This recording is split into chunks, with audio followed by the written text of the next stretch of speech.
Bonjour à tous et bienvenue sur la dernière partie du podcast consacrée à la thématique sur l'optimisation de son temps de vie. Aujourd'hui, on va se consacrer à la présentation du livre The Miracle Morning de Hal Elrod. Hal Elrod, en fait, il est surtout connu pour avoir écrit le livre The Miracle Morning.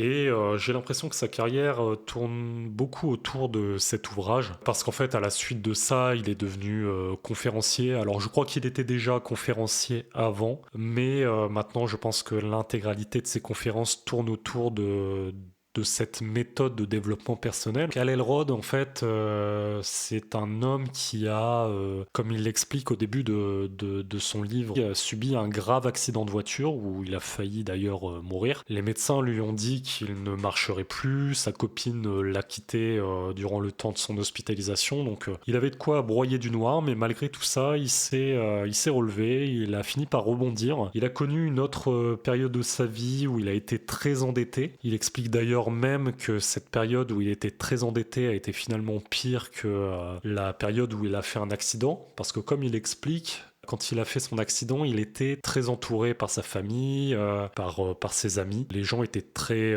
compatissants, ce qui n'était pas le cas finalement dans la période où il a été très endetté, où il a été un petit peu abandonné par tout le monde. En fait, c'est à la suite du second événement où il s'est retrouvé un peu fauché, où il a décidé de se lever plus tôt sur les conseils d'un ami, à se mettre à courir, à faire des activités autour du développement personnel qui lui ont permis de s'améliorer dans sa vie. Et de là, en fait, il s'est mis à écrire le livre. Ça a mis un petit peu de temps avant que le livre puisse voir le jour. Et aujourd'hui, je pense que beaucoup de personnes connaissent ce livre. Donc moi, ma relation avec ce livre, c'est que j'en avais entendu parler avant même de le lire parce que c'était un livre plutôt connu. Et je l'ai lu dans une période finalement où je me suis retrouvé d'un sentiment d'invincibilité à un sentiment de profonde fragilité à la suite d'une rupture, voilà, comme beaucoup de personnes en a peut-être déjà vécu dans sa vie. Ça a été une période assez difficile pour moi et à la suite de la lecture de ce livre, ça m'a quand même remis d'aplomb. Je trouve qu'il y avait un discours assez motivant, un discours qui donne envie d'aller de l'avant. Bref, on va pas s'étaler sur ma vie, c'est pas le but. Donc de quoi nous parle ce livre exactement ? Eh ben ce livre en fait, il nous présente une méthode qui consiste à consacrer la première heure de sa journée à pratiquer des activités de développement personnel. L'idée, c'est vraiment de se dire, je vais me lever 1 heure plus tôt. Alors, bien sûr, tout ça, c'est malléable. On n'est pas obligé de se lever forcément 1 heure plus tôt. On peut se dire, je me lève une demi-heure plus tôt. Vous allez voir que c'est très adaptable. Donc, parmi les activités que nous propose Hal Elrod dans cette première heure de la journée, c'est ce qu'il appelle les life savers. Les savers, donc c'est S comme silence, A comme affirmation, V comme visualisation, E comme exercice physique, R comme reading, lecture, S comme scribing, écriture.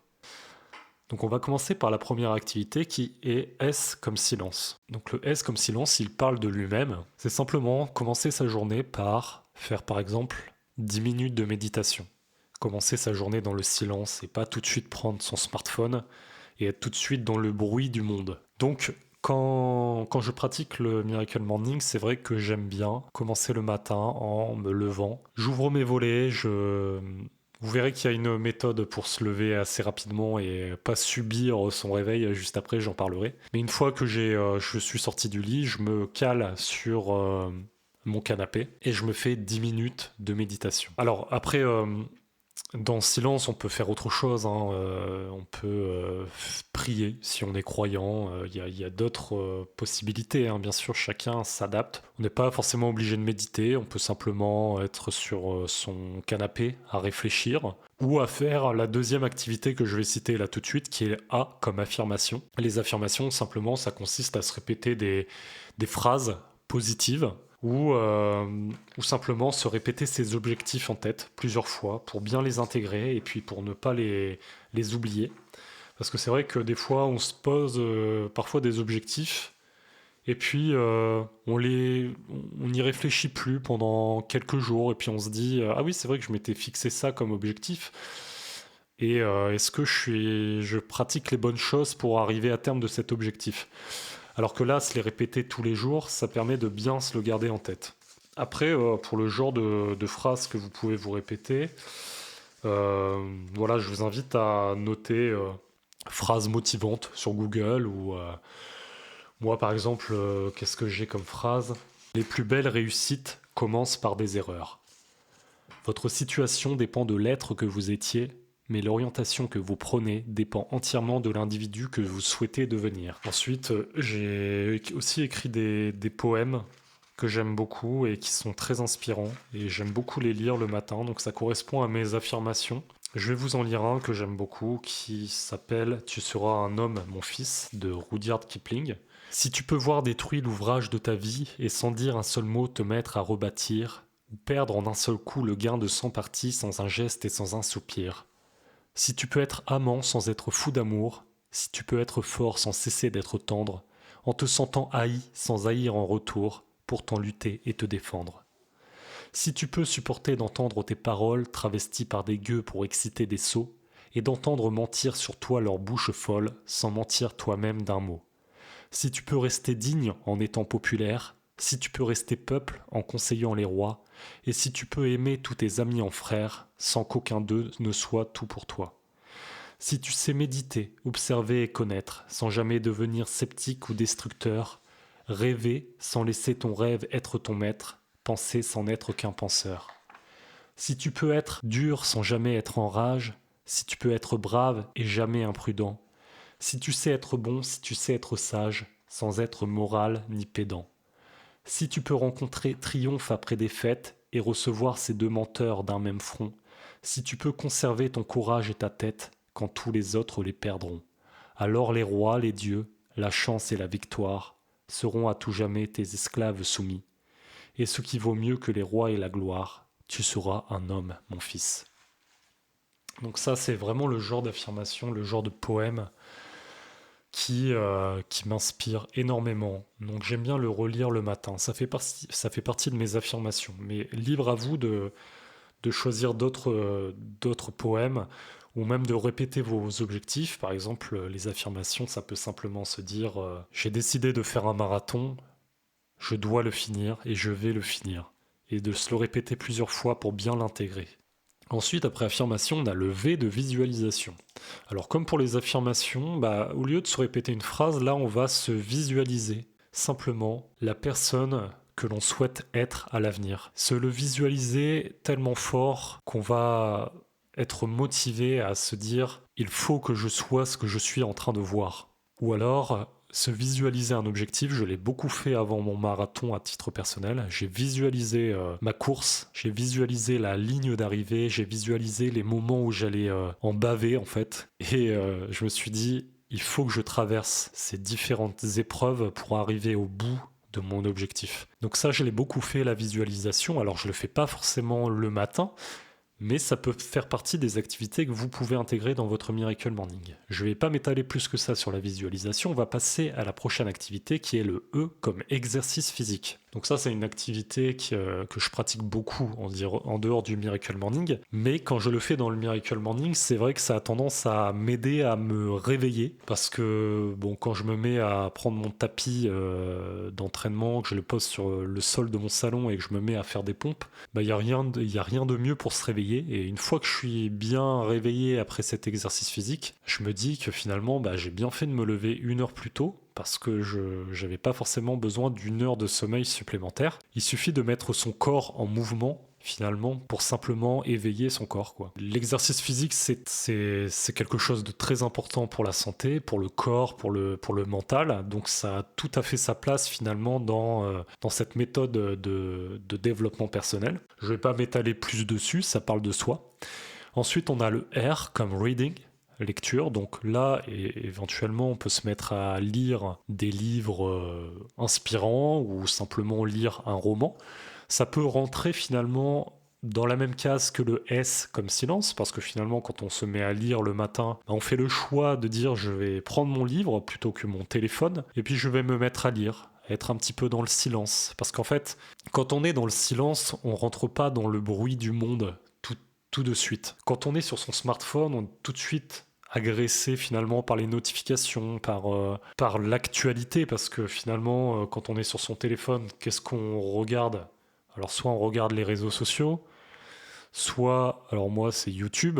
Sur YouTube, finalement, je tombe des fois sur l'actualité, je suis tout de suite dans le bruit, dans le mouvement, alors que finalement, il faut laisser le temps à son corps de dire, bon, je me réveille le matin, ce temps m'appartient et il n'y a rien qui va pouvoir me perturber. Donc c'est bien de commencer soit dans le silence, soit dans la lecture, soit de manière successive ces deux activités. Et après, il y a une autre activité qui est le S, comme scribing, donc écriture, où là, on peut se mettre à écrire ses ressentis, à écrire ses objectifs pour la journée, à simplement mettre son cerveau en route aussi et à réfléchir à comment s'améliorer. Ça peut être écrire un journal intime, par exemple. Donc, voilà, ça parle de soi, chacun fait ce qu'il veut de ses activités. Le but du Miracle Morning, c'est pas forcément d'appliquer absolument les lifesavers en entier. On peut très bien dire, moi, ce qui me correspond, c'est de méditer le matin, mais j'ai pas forcément envie de faire mes affirmations parce que je trouve pas ça très utile. J'ai pas forcément envie de faire de la visualisation parce que ça ne marche pas chez moi. En tout cas, j'ai l'impression que ça ne marche pas. Mais je vous invite quand même à le faire. Si vous trouvez qu'une activité ne vous convient pas, je vous invite quand même à la pratiquer pendant quelques jours parce que c'est pas en une journée des fois qu'on y voit de l'intérêt. Voilà, mais pour résumer, on n'est pas obligé non plus de faire de l'exercice physique. Chacun adapte son Miracle Morning. Il n'y a pas d'ordre précis. On n'est pas obligé de commencer sa journée par faire de la méditation. On peut des fois commencer par faire l'exercice physique histoire de bien se réveiller et après faire sa méditation. Il n'y a pas d'ordre, il n'y a pas d'obligation, mais c'était simplement pour expliquer un petit peu différentes activités qui peuvent être proposées. On peut toujours trouver une activité supplémentaire aux Lifesavers. Voilà, chacun en fait peut personnaliser son Miracle Morning. Donc là, c'est le moment où vous allez me dire « Ok, bon, ça c'est bien gentil tout ça, mais moi, je ne suis pas du matin. » Alors moi non plus, je n'étais pas du matin quand j'ai fait mon défi de 30 jours de The Miracle Morning. Mais Hal Elrod, il anticipe un petit peu ça et il nous propose une petite méthode en fait pour se réveiller facilement le matin. Ou en tout cas ne pas se laisser le choix, on va dire. La première chose, c'est que déjà, la veille, avant d'aller vous coucher, vous allez poser votre réveil à distance de votre lit. Alors généralement, le réveil de tout le monde, c'est souvent le téléphone portable.